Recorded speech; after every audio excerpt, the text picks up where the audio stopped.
Salut tout le monde, c'est Julius, je suis naturopathe, conseiller en nutrition, sportif à mes heures perdues et je suis là pour vous donner des conseils et surtout répondre à vos questions. Je ne suis personne pour vous conseiller, hein. Je réponds juste aux personnes qui me posent des questions, que ce soit là sur YouTube ou sur Instagram. Donc aujourd'hui, je vais répondre à deux questions. Je vais tenter de répondre parce que je n'ai pas la science infuse. Je ne sais rien au final, hein. La première question, c'est, Julius, quelle est la meilleure source de protéines? Boum!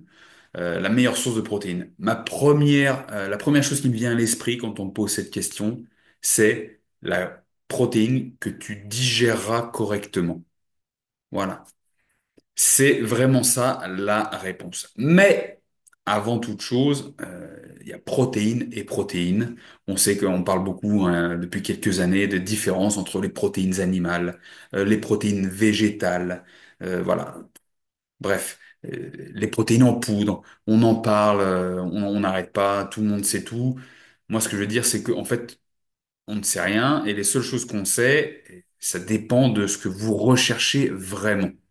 Moi, quand on me pose la question de meilleure source de protéines, je pense à une source dense de protéines, dense, D-E-N-S-E, dense. C'est-à-dire que pour une petite quantité de support, de ce support, la viande ou autre, hein, euh, il y a beaucoup de protéines.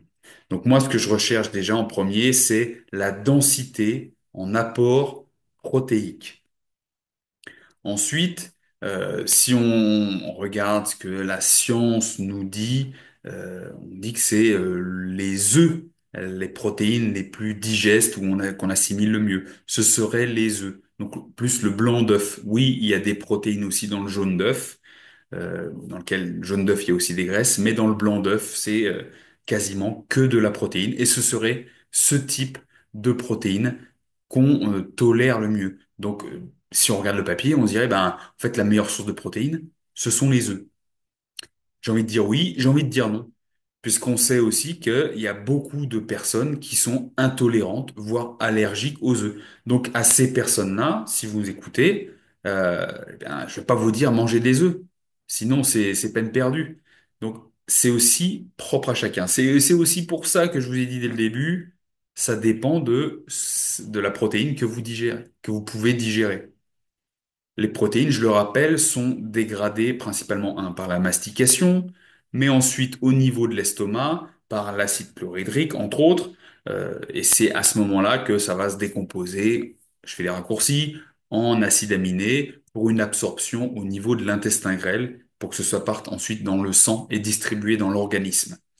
Donc vous comprenez que déjà, tout dépendra de votre capacité de mastication et de la capacité de votre estomac à produire assez d'enzymes et d'acides pour la digestion, la prédigestion de ces protéines.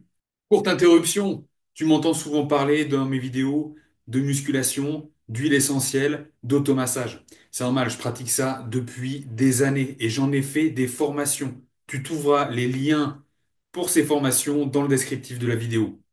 Allez, c'est reparti. Ensuite, on a parlé d'œufs, on peut parler de viande, de poisson, de produits laitiers. Pour les véganes et autres, on parle souvent de légumineuses dans lesquelles il y a aussi des protéines. Et oui, c'est vrai pour tout. Euh, Moi, ce que je recherche au-delà de la protéine et de la densité de teneur en protéines, c'est tout ce qu'il va y avoir autour des protéines. Les protéines, je rappelle, c'est un macronutriment. Ben moi, pour trouver la meilleure source de protéines, je recherche une densité macronutritionnelle, donc en protéines, mais qui est liée à une densité micronutritionnelle. C'est-à-dire que autour de ces protéines, cet aliment va m'apporter aussi beaucoup de vitamines et de minéraux. Et donc, si je recherche quelque chose de dense en protéines et de riche en vitamines et minéraux, il y a une catégorie d'aliments qui est au top, ce sont les abats. Eh oui, j'ai déjà fait des vidéos là-dessus. Je mettrai d'ailleurs un lien en dessous qui va s'afficher en haut. sur les abats. Les abats, le foie, foie de bœuf, foie de volaille et autres, les rognons, les gésiers, vous voyez, tout ça. C'est pas ce que vous mangez le plus, mais si vous recherchez une source de protéines dense et qui va vous apporter beaucoup plus que de la simple protéine, allez-y. Et pourquoi c'est important? Puisque ces vitamines et minéraux qui sont liés à ces protéines vont vous permettre de fonctionner de manière optimale et potentiellement améliorer la synthèse protéique. Donc, le corps va synthétiser des protéines, votre corps va se reconstruire à partir de ces protéines. Et donc, la protéine à elle seule n'agit pas. Elle a besoin de ce qu'on appelle de cofacteurs. Et donc, les vitamines et minéraux vont servir de cofacteurs. Et donc, vont se lier à ces protéines pour qu'elles fassent le boulot. Donc, avoir simplement de la protéine par de l'escalope de dinde, où il n'y a pas grand-chose d'autre que de la protéine, il y aura peut-être un peu de zinc, un peu de vitamine B12, mais voilà, basta. Mieux vaut opter pour les abats ou les œufs. Les œufs, qui, je le rappelle, en prenant le jaune d'œuf, va contenir des acides gras, des vitamines du groupe B et plein d'antioxydants qui peuvent servir aussi pour la protection et le bon fonctionnement de l'organisme. Donc, dans les meilleures sources alimentaires de protéines, moi, j'opterais pour les œufs et les abats. Voilà. C'est mon point de vue. D'accord, pas d'accord? Dites-le en commentaire. Ensuite, la deuxième question, Julius, est-ce que je peux faire un cheat meal chaque semaine? Le cheat meal, je rappelle, qu'est-ce que c'est? C'est, si on traduit, hein, c'est le repas de triche qui a été, on va dire, démocratisé par les bodybuilders qui